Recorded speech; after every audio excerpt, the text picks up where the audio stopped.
diperkosa atau dilecehkan secara seksual sebelum usia mereka menginjak 20 tahun.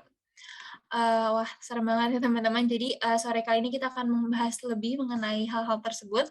Sebelumnya aku ingin memperkenalkan, narasumber kita sore hari ini. Jadi, diskusi publik sore kali ini juga akan ada narasumber itu Bapak Yuda Akbar Pali, SIP LLM. Mungkin, untuk Bapak Yuda bisa menyapa teman-teman di sini terlebih dahulu.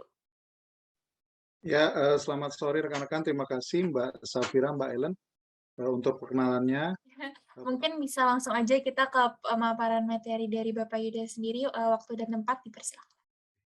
Ya, jadi kebetulan seperti yang disampaikan Mbak Helen dan Mbak Safira tadi bahwa eh, sekitar tahun 2010 lalu itu saya sempat kuliah di International Human Rights Law. Nah, jadi mungkin nanti pembahasan kita tentang pelecehan seksual ini lebih banyak kita lihat dari segi hak asasi manusia. Namun demikian, silahkan saja, feel free saja nanti kalau teman-teman mau bicara dari hal-hal lain. Nah, harapannya adalah kita ingin melihat sebenarnya apa sih yang dimaksud dengan pelecehan seksual. Kemudian kenapa pelecehan seksual itu kemudian bisa kita tarik dalam konteks bagaimana mencari solusinya dalam ranah atau hukum hak asasi manusia. Kalau kita bicara masalah definisi pelecehan seksual nih, yang ada di benak kita kan macam-macam nih. Satu misalnya kalau pelecehan seksual ini sebenarnya pelakunya atau korbannya apakah selalu pelakunya laki-laki, apakah korbannya selalu perempuan, atau sebaliknya pernah nggak ada pelecehan seksual terhadap laki-laki yang dilakukan oleh perempuan misalnya. Kemudian bentuk-bentuk pelecehan seksual itu seperti apa? Apakah segala sesuatu yang berkaitan dengan katakanlah dengan perlakuan fisik gitu, atau bisa juga perlakuan non fisik.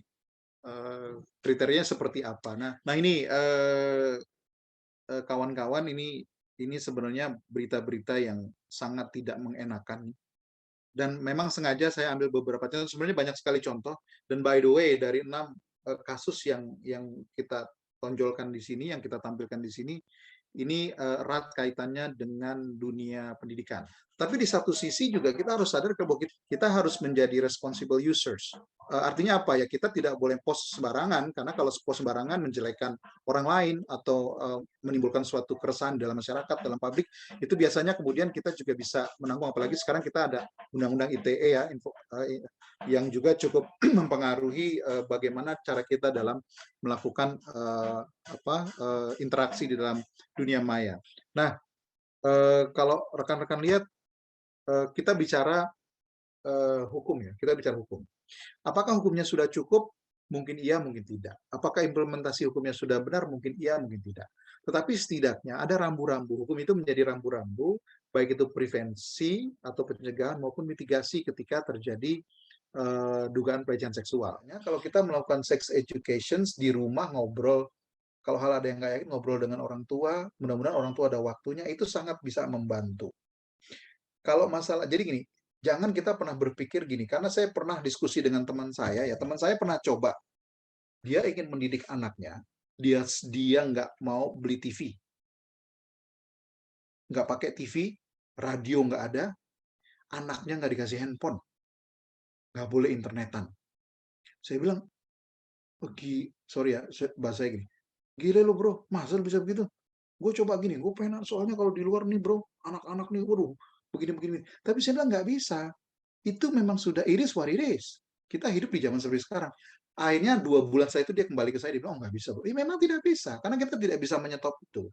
Tapi yang bisa kita lakukan adalah perbanyak dialog, diskusi, diskusi yang hangat, yang terbuka, terutama dengan orang terdekat, dengan anak, dengan ayah, dengan ibu. Pastikan bahwa kita benar-benar mengarahkan, ya. Mungkin apakah Pak Yuda ada pesan-pesan terakhir sebelum kita lanjut ke sesi foto-foto? Yang pertama saya mengucapkan terima kasih ya ke rekan-rekan, karena menurut saya ini diskusi yang menarik ya, teman-teman aktif sekali, saya sangat senang.